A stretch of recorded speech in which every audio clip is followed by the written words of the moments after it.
있습니다. 이 슈베르트가 1817년에 작곡한 피아노 오중주곡이 있는데요, 우리가 일명 숭어라고 이렇게 알고 있습니다. 아마 학교 다니실 때 배우셨을 텐데요, 오래 지나서 아마 기억이 가물가물하겠지만 이 곡을 들으면 아마 여러분들이 조금은 익숙한 곡일 거라고 생각이 듭니다. 부제로 숭어라고 되어 있는데 사실은 우리 한국말로 번역하면서 사실은 송어랍니다. 근데 숭어로 이렇게 번역이 잘못되었다, 그래서 뭐 그렇게 이야기를 하고 있습니다만, 이 음악 평론에서는 이 슈베르트의 가곡 이 송어, 가만히 듣고만 있어도 송어가 힘찬 꼬리를 치면서 물속에서 뛰노는 것 같은 그런 느낌을 받는다라고 이렇게 평을 합니다. 그래서 우리는 추측할 때 이 슈베르트가 맑은 물에서 이렇게 헤엄쳐 다니는 이 송어떼를 보고 이 곡을, 그 악상을 생각해내지 않았을까, 이렇게 생각이 드는데요, 전혀 그렇지가 않다라는 거예요. 어디에서 이 슈베르트는 이 송어의 악상을 떠올리게 됐는가?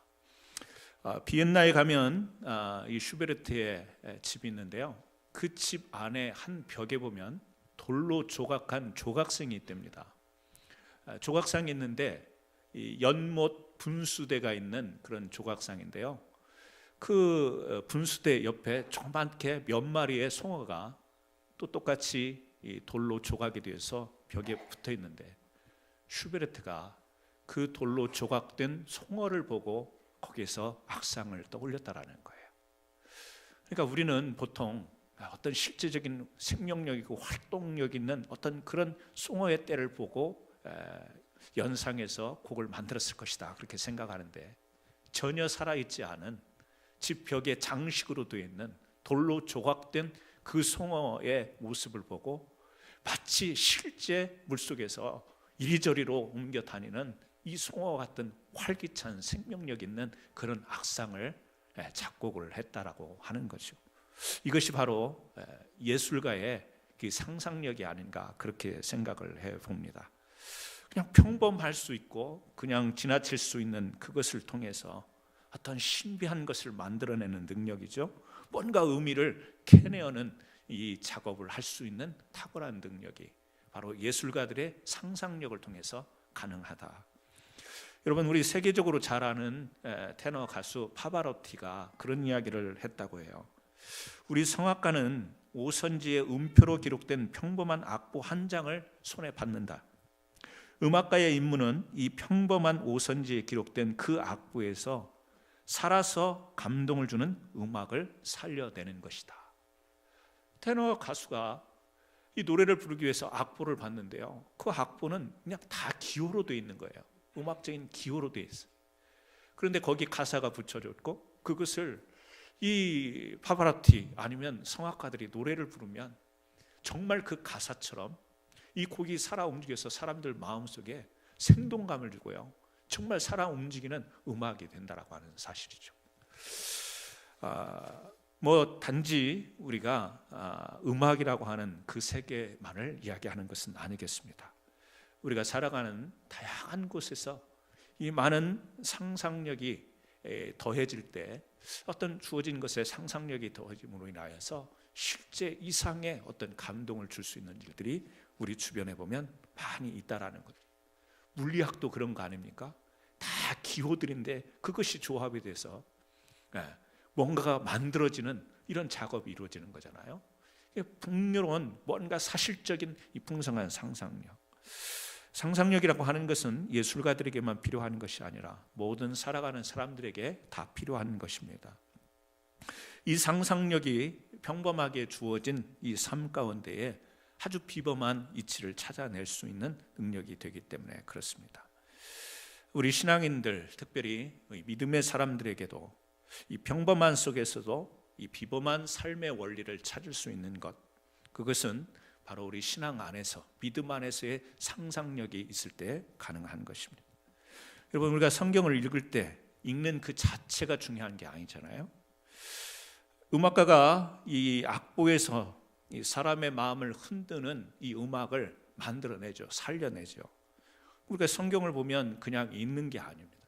그 안에 담겨 있는 하나님의 말씀, 하나님의 뜻을 우리가 읽음으로 인하여서 그 하나님께서 주신 말씀이 눈에 보이지는 않지만, 그리고 당장 붙잡을 수 있는 것은 아니지만 실제와 같은 우리들의 믿음의 상상력을 동원할 때 그 말씀이 살아있는 말씀이 되는 것이고, 그 말씀을 통해서 우리와 우리의 삶을 살려낼 수 있는 것, 그것이 믿음의 상상력인 거죠.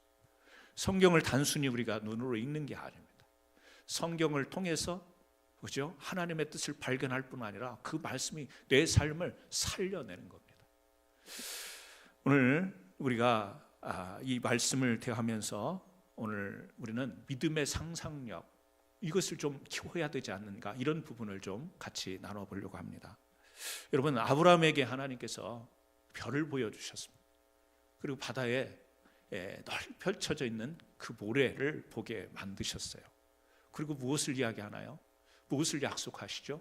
열국의 아버지가 될 것을 약속을 하십니다. 별을 보여주면서, 그리고 바다에 있는 모래를 보여주면서 아브라함은 그 하나님께서 지시하는 것을 바라보면서 거기에서요, 하나님께서 주신 약속 그 자체를 별을 보면서, 모래를 보면서 실제를 생각하는 거예요.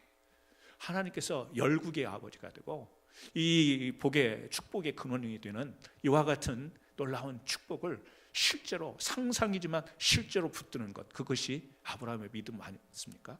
그래서 그걸 가지고 순종하며 그 하나님께서 지시한 땅으로 가게 되었던 것입니다. 하나님이 이 자연 어떤 현상이었지만 그것을 통해서 하나님의 실상을 말씀해 주셨을 때 그것을 받은 아브라함, 풍성한 믿음의 상상력이 있었기 때문에 그 앞에 순종으로 나갈 수 있었습니다. 오늘 이 본문 말씀을 보게 되면 우리는 사도 바울의 이 믿음의 상상력을 가늠해 볼 수 있다고 저는 그렇게 생각을 합니다. 바울의 믿음의 상상력은 사실은 그가 붙들었던 지식, 학문, 그가 가졌던 전통, 이것이 아니었습니다. 우리가 잘 알고 있는 것처럼 다메섹 도상에서 지로 나타나신 예수 그리스도를 경험하게 돼요. 그 예수를 만난 뒤에 이 바울의 지금까지의 모든 생각, 지금까지 들었던 그 신앙이 다 깨어지고 이제 새로운 실제의 이 믿음으로 바뀌어지는 이런 것을 우리가 성경을 통해서 이미 알고 있습니다. 그 바뀐 내용 가운데 우리가 엿볼 수 있는 부분이 오늘 말씀입니다. 나는 비천에 처할 줄도 알고 풍부에 처할 줄도 알아. 모든 일 곧 배부름과 배고픔과 풍부와 궁핍에도 처할 줄 아는 일체의 비결을 배웠노라.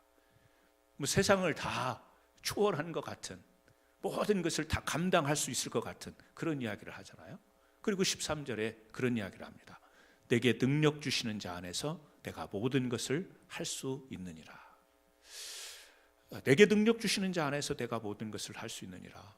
평범한 우리가 생각해 보면 그렇지, 하나님이 전능하신 하나님이니까, 능력이 하나님이니까 하나님께서 그 능력을 주시면 모든 것을 할 수 있지. 여러분, 당연한 거 아니겠어요? 너무 지극히 당연한 이야기 같습니다. 하지만요, 여기 모든 것을 할 수 있다는 것은 사실은 어떤 능력을 이야기하는 게 아니에요. 능력을 이야기하는 게 아니라 수용성을 이야기하는 겁니다. 내가 감당할 수 있는 것이다. 세상에 우리 사람들이 감당할 수 있는 게 있고 감당할 수 없는 게 있습니다. 아니, 우리 인간이 감당할 수 없는 것이 아니라 인간인데 우리가 부딪히면서 상황적으로 부딪히는데 그것을 감당을 못하는 일들을 우리가 안고 살아가죠. 나는 그거 감당 못합니다. 나는 그 일 감당 못합니다.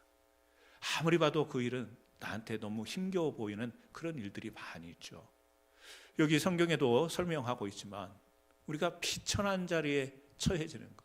지금 여러분 이렇게 잘 사시다가요, 갑자기 경제적으로, 건강으로, 아니면 어떤 정말 상황적으로 비천한 자리에 빠진다는 것을 한번 생각을 해보세요. 상상조차 하기 싫은 거 아니에요? 만약에 내가 지금 이 상태에서 이보다 더 훨씬 더 안 좋은 상태로 처하게 된다면 내가 감당할 수 있을까? 우리 자신 없잖아요. 우리 삶에는 그런 것들이 사실은 예고되어 있지 않아요. 그래서 어떤 때는 정말 힘든 일들이 있어요.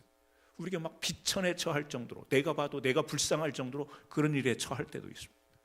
여기 있는 것처럼 배부를 때도 있고요, 배고픔, 풍요로울 때도 있고 궁핍할 때도 있습니다. 대표적으로 이런 표현을 했지만, 다시 말하면 우리 삶에 올라갈 때도 있고 내려갈 때도 있고요, 천국과 지옥을 왔다 갔다 한다라는 우리가 그런 표현을 쓰잖아요. 그런데 바울은 일체의 비결을 배웠대요.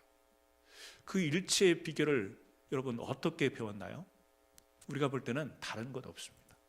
오직 예수 그리스도를 만난 그 경험이에요.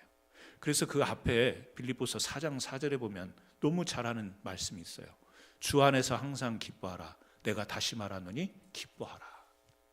여러분, 이 말씀이 하나님의 말씀인 줄 믿습니다. 바울의 입을 빌어서 하나님이 우리에게 주시는 말씀. 주 안에서 항상 기뻐하라. 내가 다시 말하노니 기뻐하라.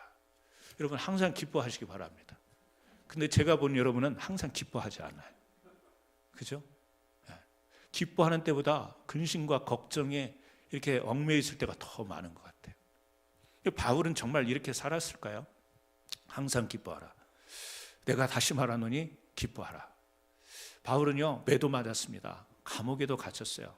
전도하려고 하는데 핍박도 받습니다. 정말 그런 상황 가운데서 기뻐할 수 있었을까? 지금 바울은 뭘 이야기를 하고 있을까?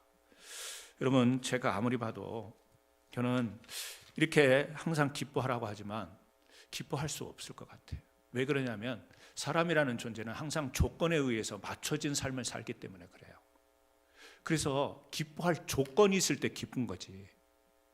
행복이라고 하는 것이 행복의 조건이 충족될 때 행복할 수 있는 거지. 이렇게 명령하듯 기뻐해라, 항상 기뻐해라, 이렇게 주님의 이름을 앞에 붙이면서 기뻐하라고 하지만 그 기쁨이 내가 조건이 충족이 안 되면 그렇게 마음적으로 이 사람의 그 깊은 속에서 이 기쁨이 생기지가 않죠. 그래서 우리 사람들은요, 기뻐하려면 기쁨의 조건들을 찾습니다. 행복하려면 행복의 조건들을 자꾸 찾아요. 그래서 어찌 보면 우리 일생을 기쁨의 조건만 찾다가 평생을 다 보내는 것 같아요. 행복하게 살아야 되는데 행복한 조건이 뭘까? 어려서 공부 잘하고 남보다 앞서가고 뭐 좋은 직장에 가고 돈 많이 벌고 막 이런 조건들만 쫓아가다가 우리 인생이요, 실제는 기쁜 삶을 살지도 못하고 행복한 삶 살지 못한 채 조건만 붙들다가 살아가는 것이 아닌가. 바울은 예수 그리스도를 만난 뒤에 어떤 그 믿음의 상상력이 그 안에 들어갔길래 이런 이야기를 할 수 있을까? 아, 조건이 아니구나. 인생을 살아간다라는 게 조건이 아니라 바로 그 원천된, 우리 삶의 원천된 예수 그리스도를 붙드는 이것이 우리의 진짜 삶이라는 것을 이 신앙 안에서 자기가 이 그동안에 붙잡았던, 고집했던, 누구에게도 자부했던 그것이 다 깨어진 뒤에 조건이 아니구나, 우리 사는 것은 조건이 아니구나, 바로 나를 나되게 한 예수 그리스도, 그 삶의 인간의 원천된 예수 그리스도를 붙드는 것이 바로 우리 진짜 삶이구나, 이걸 발견했기 때문에 기쁨이라는 것이 조건이 있을 때 기뻐할 수 있는 것이 아니다. 우리의 근원 되신 예수 그리스도를 붙잡으면 어떤 상황 속에서도 진정으로 하나님이 우리를 기뻐하며 우리를 이 땅 가운데 세우신 그 기쁨을 내가 누릴 수 있는 것이구나, 이거를요 믿음으로, 오늘 좀 상상력을 다른 표현으로 하면 묵상하면서 그것을 깨닫게 된 거죠. 그것을 자기의 것으로 삼은 것이죠. 여러분, 우리가 살아가면서 얼마나 조건에 맞춘 삶을 살아가려고 노력합니까? 오늘 또 조건을 맞추려고요. 우리 젊은 학생들 스펙을 쌓는다고 이야기하죠. 가만히 보세요. 뭐죠? 사회에서 필요로 하는 조건에 맞추는 자기 실력을 갖춰 나가야 돼요.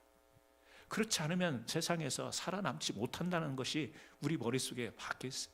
그래서 우리가 살아가면서 어린 학생들이나 청년들이나 또 장년들이나 늘 긴장하며 이 스트레스 가운데 살아가는 건 뭐냐면 그 조건을 어떻게 하면 내가 맞추면서 살아갈 거냐, 그 조건을 맞추지 못하면 나는 뒤떨어진 사람이고 나는 소외되게 돼 있고 나는 이 땅에서 성공하지 못하는 것으로 압박을 받으니까 자꾸 뭘 찾아요? 조건을 찾아 나서는 거예요. 조건을 찾아서 나서는. 그러다 보니까 성경은 읽지만 이 성경 안에서 하나님이 예수 그리스도를 이 땅에 우리에게 보내주신 그분의 진정한 예수 그리스도를 붙들기보다는 마치 예수 그리스도는 내 조건을 충족시키는데 도와줄 수 있는 필요한 존재로 우리가 그렇게 여기고 있지 않냐라는 거예요. 그래서 우리는 살아갈 때 그렇습니다. 우리가 살아가는 세상 볼 때요, 우리가 눈앞에 보이는 것, 만질 수 있는 것, 이 평면적인 삶 속에서는 진정한 예수 그리스도를 붙들 수가 없습니다. 여러분, 우리가 살아가는 데 필요한 것은 뭐냐면 입체적인 삶이에요. 오늘 저는 첫 번째로요, 입체적으로 상상하라, 이 말씀을 나누기 전에 여러분 이미 대부분 아실 거라고 생각하는데, 위에 있는 게요, 성냥개비 6개인데 이 성냥개비 6개로 정삼각형 4면을 만들 수 있는 방법, 이 소설 개미에서 나온 퀴즈였잖아요. 저도 이거를 성냥개비 6개를 가지고 아무리 생각해봐도 삼각형 4면을 만들 방법이 제 머릿속에서는 안 되더라고요. 이렇게 그려보고 저렇게 그려봐도 안 되고, 이미 답을 알고 계시는 분들은 너무 간단한 거지만 지금 저걸 보면서 성냥개비 6개를 가지고 삼각형, 정삼각형 4면을 어떻게 만드냐, 지금 순간적으로 안 오시는 분들은 저하고 IQ가 비슷한 분들 편히 생각하세요. 내가 목사님 머리하고 비슷하구나. 그냥 뭐 낭망할 필요는 없어. 어떻게 가능하죠? 삼각뿔을, 성냥개비 6개 가지고 삼각뿔을 만드니까 위에 3개, 아래 1면, 그래서 정삼각형 4면을 맞출 수 있다는 거죠. 우리가 이 문제를, 쉬운 수수께끼 같은 이 문제를 처음에 생각할 때, 이게 처음에 이 삼각뿔을 생각 못하는 것은 그냥 우리는 평범한 평면을 놓고 어떻게 하면 정삼각형 4개를 만들까, 평면적 사고를 가지니까 이게 안 나오는 거죠. 근데 입체적으로 우리가 생각을 하게 되면 이게 가능한 것이라는 것을 우리가 발견하게 되는 것이죠.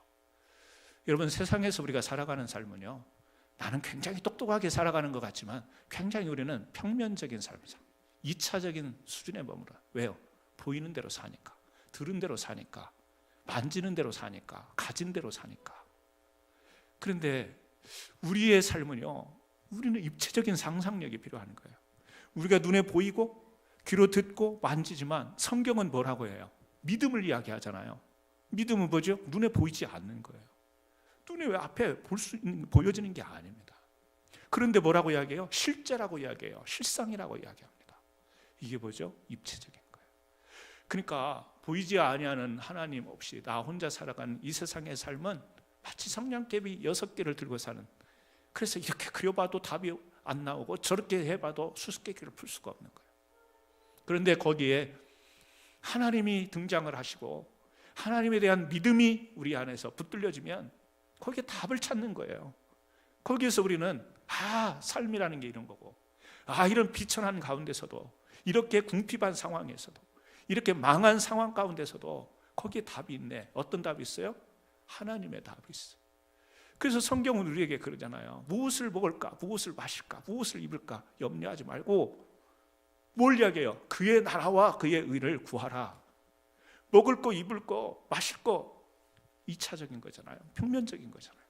그런데 거기에 그의 나라와 그 의를 구하라. 먹고 살기도 힘든데 무슨 의를 찾아요? 거기에서. 이거 우리 삶 아니에요? 근데 성경은 우리로 하여금 믿음을 던져주면서요, 평면적 삶 살지 말고 입체적 삶을 살아라는 거예요. 바울이 이것을 붙든 거 아니에요? 바울이 자기가 배운 지식이 있어요. 유대교 전통, 이것만 붙잡고 막 밀어붙이는 거예요. 이게 최고라고 생각한 거예요. 그런데 무엇을? 예수 그리스도를 발견하고요, 예수 그리스도를 만나고 이 생각이 바뀌어지는 거죠. 평면적 삶에서 입체적인 것으로. 복음이 뭔지를 거기서 발견하는 거예요. 자기는 선민으로서 유대교 이 전통에서 이 율법을 배워오면서 철저하게 그렇게 배웠던 그것이 다였는데 그게 아닌 거예요. 하나님 나라의 복음을 알게 하시는 거예요.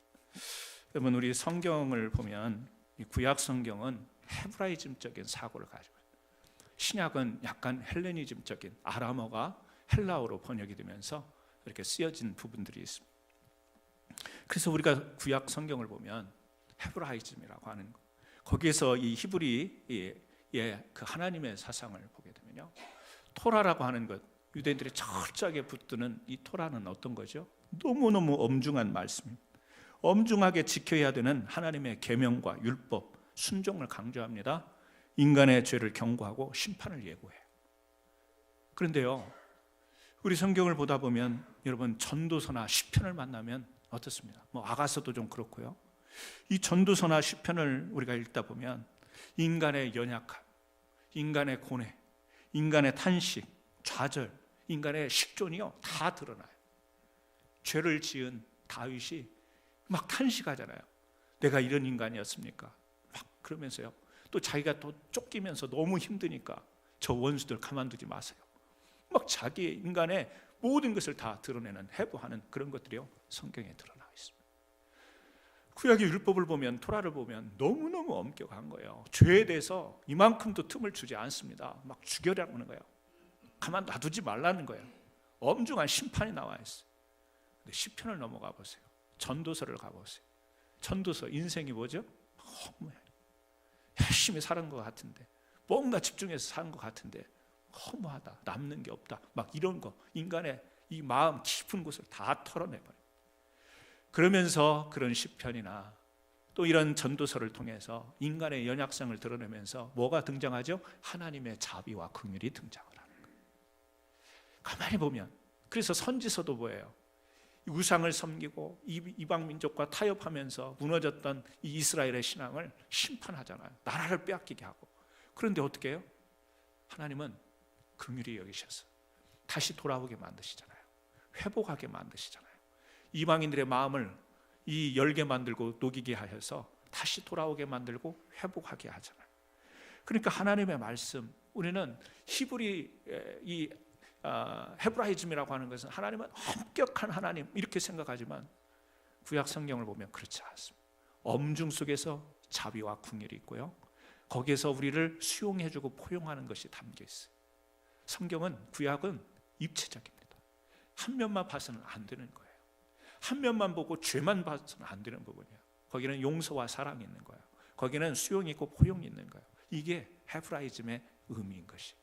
신약에 넘어가면요, 우리가 복음서에는 그 마치 구약과 같은 그런 내용들이 다 포함되어 있지 않습니까? 예수님의 그 행적 가운데서 그런 게 있는데, 바울은 유대교 배경을 가졌으면서도 이 신약 서신들을요, 헬라어, 언어라고 하는 것은 그냥 단순한 글자가 아닌 거예요. 거기에 사고가 들어가 있어요.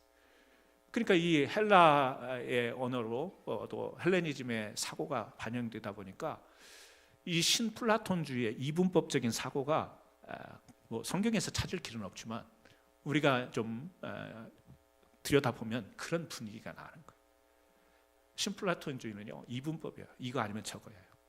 그러니까 바울 서신을 보면 굉장히 성령의 법과 육신의 법, 이게 대립되는 개념으로 표현을 굉장히 많이 하고 있습니다. 이거 아니면 저거예요.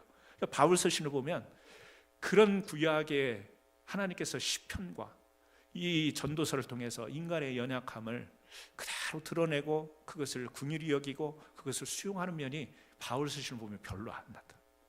바울 서신을 보면 바울이 굉장히 강합니다. 대쪽 같아요. 이거 아니면 저거, 그렇게 나가요. 왜냐하면 그런 영향이 당시에 성경을 쓸 때 그런 것들이 반영이 됐기 때문이 아닌가, 그렇게 보여지는 겁니다. 여러분, 이 말씀 가운데 우리가 오늘 고린도후서 보십시오. 6장 9절이에요. 보이시면 우리 같이 한번 읽어보겠습니다. 무명한 자 같으나 유명한 자, 죽은 자 같으나 보라 우리가 살아있고, 징계를 받은 자 같으나 죽임을 당하지 아니하고, 근심을 항상 기뻐하고, 가난한 자 같으나 많은 사람을 부요하게 하고, 아무것도 없는 자 같으나 모든 것을 가진 자로다. 완전히 역설이잖아요. 역설인데 이것을 바울은 고백하는 거예요. 이게 진짜 내가 붙은 삶이라는 거예요. 바울이 이런 사람이 아니었어요. 이런 사람이 아니었다고. 근데 뭐죠? 조건을 찾은 게 아니라 근원 대신 예수 그리스도를 붙들고 나니까 이게 보이는 거예요. 이 주님을 묵상하다 보니까 그 우리가 살아가는 삶의 상황이 열리는 것이에요. 무명한 거, 뭐 이름 없는 거, 근데 그게 아니라 죽은 자 같은데 안에 살아있는 거. 징계를 받은 자 같은데 죽임을 당하지 않고 근심하는 것 같은데 아니라는 거. 기뻐하는 거예요. 가난한 자 같으나 많은 사람을 부유하게 하고, 아무것도 없는 자 같으나 모든 것을 가요. 그러니까 다른 사람을 부유케 하는 것이 조건적으로 두면 내가 부유해야 다른 사람을 부유하게 하는 거 아니에요. 근데 가난한 자 같으나 많은 사람을, 가난한 사람이 다른 사람을 부유케 한대. 자기나 좀 부자 되지. 우리가 표면적으로 보면요, 불가능한 이야기. 아무것도 없는 것 같은데, 없으면 그냥 거지 아니에요? 근데 모든 것을 가졌대. 무슨 이런 뻥이 다 있어요. 근데 이게 뭐죠? 믿음의 상상력이 어디로? 바로 우리의 근원 되신 예수 그리스도로 향할 때 이게 가능하다라는 사실입니다. 사랑하는 성도 여러분, 슈베르트가 벽에 돌로 조각된 이 송어 조각품을 보고 거기서 연못 속에서 힘차게 뛰어노는 송어의 모습을 그려내듯이, 그것을 악상으로 올려서 곡을 만들어냈듯이 우리 삶 가운데 그런 것들이 있어요. 정말 살아있는 것을 기대하고 생명력 있는 것을 기대하는데 어느 때 살다 보면 돌과 같은 것을 내가 접할 때가 있어요. 실제가 아닌 조각 같은 거, 그냥 이미지만 나타나는 그런 거. 그런데도 그런 것을 우리가 살려낼 수 있는 힘, 조각을 보고, 이 돌조각을 보고도 살아있는 음악가가 만들어내듯이 우리가 정말 사람들이 기대할 수 없는 것인데도 그것을, 그 상황 속에서 그것을 보면서도 살려낼 수 있는 힘, 이것이 믿음의 힘이요 믿음의 상상력인 줄 믿으시기 바랍니다. 그래서 우리 성도애들에게는 뭐가 있냐면 단순한 희망이 아니라 소망이 있는 거 아니에요? 안 될 것 같은 데서도 되게 하고, 죽은 것 같은데 거기에서 살아있고. 여러분, 바울이 섭렵했던 이 신앙이 저와 여러분에게 있기를 주님의 이름으로 축원합니다. 또 한 가지 우리가 생각해 볼 수 있는 것은 뭐냐면, 믿음이라고 하는 것을 상상만 하지 말고, 다시 말하면 묵상만 하지 말고 실천하는 것이 중요하다라는 겁니다. 남의 아이디어로 역사 가운데 성공한 스페인, 세계 지도를 유럽에서 처음 그렸던 나라가 이탈리아였습니다.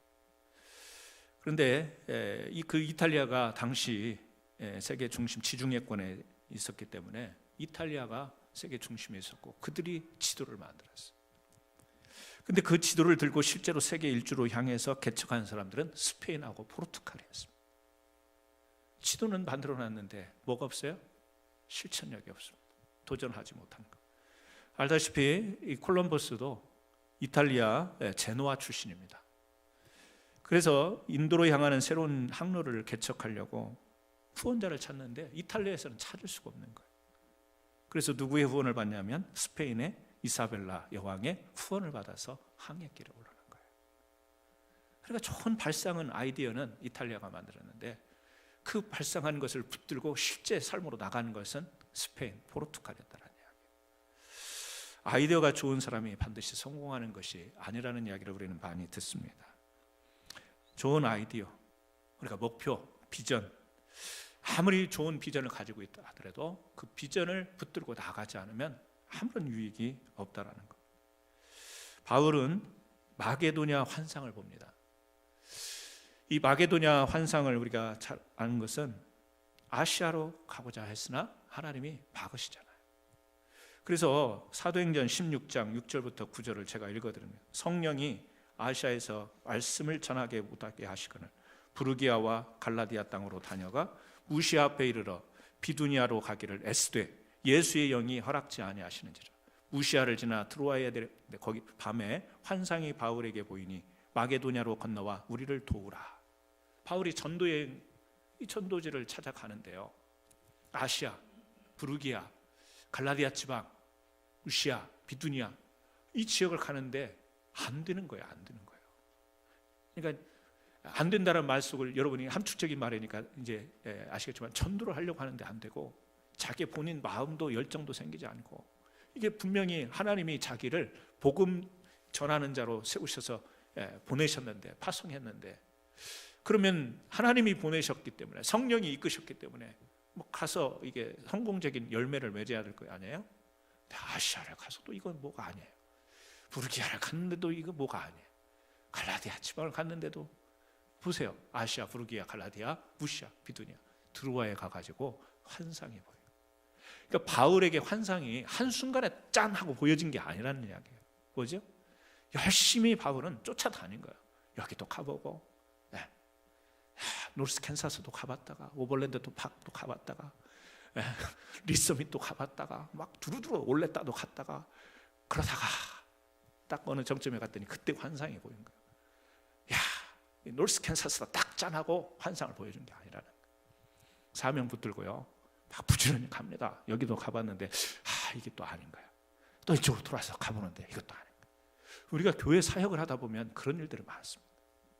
그래서 어떤 때는 우리 성도님들이 이 목회자 쳐다볼 때, 신령한 목회자는 기도하면서 환상을 쫙 보고, 사랑하는 성도 여러분 이거 합시다 그러면 막 했더니 바로 열매가 맺는 것을 신령한 목사라고 하는데, 비성경적이라니까. 그거는 성경적인 것은요, 부지런히 이쪽으로, 제가 그러잖아요. 여기도 가봤다가, 그러면 성도님들이 고개를 갸웃거려. 왜 목사님 저러지? 또 이것도, 그러면 이것도 해봅시다. 이 성경 공부도 해보고 이것도 해봅시다. 근데 벌게 없어요. 열매가 없는 것 같아요. 여러분 고개 설레지 말라니까요. 내가 언제 환상 볼지 모른다니까. 아직 때가 안 돼서 그런 거죠. 네. 보니까요, 바울이 우리에게 그런 모습을 보여줘요. 바울은 다메섹 도상에서 예수 그리스도를 만나고 이방인의 사도로 하나님이 사용하시는데, 왜 그는 저렇게 아시아로, 부르기아로, 갈라디아로 헤매고 다녔을까요? 여러분, 우리가 글을 쓰더라도요, 글 잘 쓰는 분들이 있습니다. 책을 쓰시는 분들을 보면 그런 이야기를 동일하게 해요. 글을 잘 쓰려면 많은 글들을 쓰라는 거예요. 많은 글들을 쓰다 보면 좋은 글이 나온다. 뭐 우리가 너무 많이 듣는 이야기입니다. 글을 많이 쓰다 보면요, 거기에서 좋은 글이 나온다라는 거예요. 베토벤이 평생 650곡을 작곡했답니다.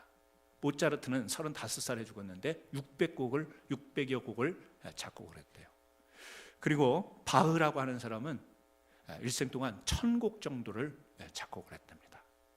600여 곡에서 1000곡 정도를 평생 동안 작곡했으니까, 여러분은 그냥 하도 이 숫자에 너무 무감각해서 600곡, 650곡, 1000곡 그러지만, 여러분 노래 하나 지어와 봐요. 지을 수 있나? 우리는 평생을 붙들어도 쓰기 힘들 거예요. 평생 그렇게 했다는 거예요. 그런데 영국 런던 교향악단이 선정한 세계 50대 고전 음악을 선정을 했는데요, 베토벤의 곡이 5곡밖에 안 들어간 거예요. 모차르트 곡이 6곡. 미안한데 바흐는 그 1000곡을 썼다고 했잖아요. 그런데 딱 2곡만 들어갔대. 네. 물론 그 숫자가 뭐 선정하는 거니까 그것은 좀 상대적일 수 있지만, 여러분들이 모차르트 곡을 알 수 있는 몇 개나 될까요? 뭐 바흐의 곡은 저는 거의 전혀 몰라요. 잘 몰라요. 그렇게 많은 것을 했는데 세상에 유명하게 된 것은 별로 없습니다. 피카소가요, 스케치 드로잉을 하는 게 12,000개 정도 된답니다. 드로잉만 한 게 아니에요. 유화 그림, 오일로 그린 그림이 1200점이 되고요, 1800점. 그 다음에 조각한 게 1200개, 도자기를 2800개. 그런데 우리가 알고 있는 것은 피카소의 뮤지엄에 걸려있는 몇 개 그림밖에 몰라요. 그죠? 이름 한번 대볼래요? 피카소가 뭐 그렸는지? 그거 봐, 모르잖아. 그렇게 많은 작업들을 이 생활 속에서, 삶 속에서 하다가 그 가운데서 유명한 작품들이 나오는 거죠. 그래서 우리는 질과 양을 이야기할 때가 있어요. 좋은 질을 창출해내려면 조금 이것저것 하지 말고 거기에 포커스에 집중해서 그것을 좀 퀄리티 있게 만드는 것이 제대로 된 것을 할 수 있다. 어떤 것들은 그런 게 있겠죠. 하지만 우리가 일상적으로 보면 그렇게 하나에 집중해서 한다고 해서 그것이 굉장히 좋은 것이 되느냐, 그렇지는 않다라는 거예요. 다양하게 하다 보면, 넓게 이렇게 가다 보면 거기에서 뭔가를, 그래서요, 우리 자녀들에게 예술 활동을 막 하잖아요. 운동도 시키고 음악도 활동하게 하고 미술도 하게 하고. 왜 그렇죠? 다양하게 하다 보면 거기에서 그 자신의 특이한 뭔가 그 장점을 개발될 수 있는 그런 것들이 다 연결이 된다. 그래서 이 갈릴레오가 이 달에 굴곡이 있고 이 산이 있다라는 것을 그 당시에는 아주 그렇게 정확히 볼 수 없는 망원경이 있는데 그것을 그때 이야기를 했대잖아요.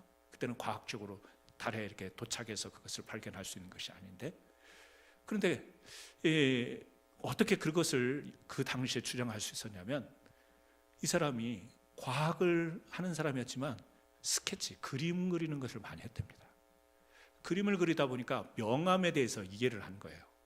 밝은 것과 어두운 부분. 그러니까 원근의 그 원리를 알게 되는 거죠. 그래서 망원경으로 봤는데 어떤 부분은 밝고 어떤 부분은 어둡고, 그러니까 이것은 가까이 있는 거고 멀리 있는 거고 거기에서 표면이 그냥 일정하지가 않다라는 것을 과학자가 그 평소에 그림 그렸던 것을 통해서, 상상을 통해서 발견하게 됐다는 거죠. 그렇습니다. 우리가 뭐 하나를 할 때 하나에 집중하는 것 중요합니다. 집중이라고 하는 면에서는 좋지만, 그래서 우리가 사역이라고 하는, 믿음 생활이라고 하는 것도 다양하게, 말씀도, 기도도, 또 봉사도, 헌신도, 나는 이것만 할 거야. 그게 그렇게 좋은 것 같지는 않습니다. 그렇게 좋은 것 같지는 않습니다. 나는 이것만 집중할 거야. 그렇다고 해서 거기에서 좋은 결과가 나오는 것은 아닌 것 같습니다. 넓게 다양한 사역. 그래서 이 사도 바울이 우리들에게 보여주는 모습을 보세요. 그는 생명 되신 예수 그리스도를 발견하고 나니까 그의 믿음의 상상력이 조건이 아니라 이 본질을 붙잡게 되어지는 이런 삶을 추구하게 됐고, 또 그 본질을 붙잡은 사람은 아시아를 실패지로 생각하지 않습니다. 부르기아에 가서 그렇게 큰 열매가 있지만 그걸 실패로 여기지 않습니다. 우리가 볼 때는 열매가 없어 보이지만 아시아, 부르기아, 갈라디아 다 뭐죠? 주님의 이름으로 의미 있는 발자취였던 거예요. 의미 있는 행적이었던 거예요. 그러니까 우리가 어떤 생각하는 열매, 성공만을, 우리 교회에서도 어떤 사역을 하면서 성공만 생각하고 어떤 풍성한 열매만 기대해서 그것은 잘한 것이고 그렇지 못한 것은 실패라고 여겨서는 안 될 거예요.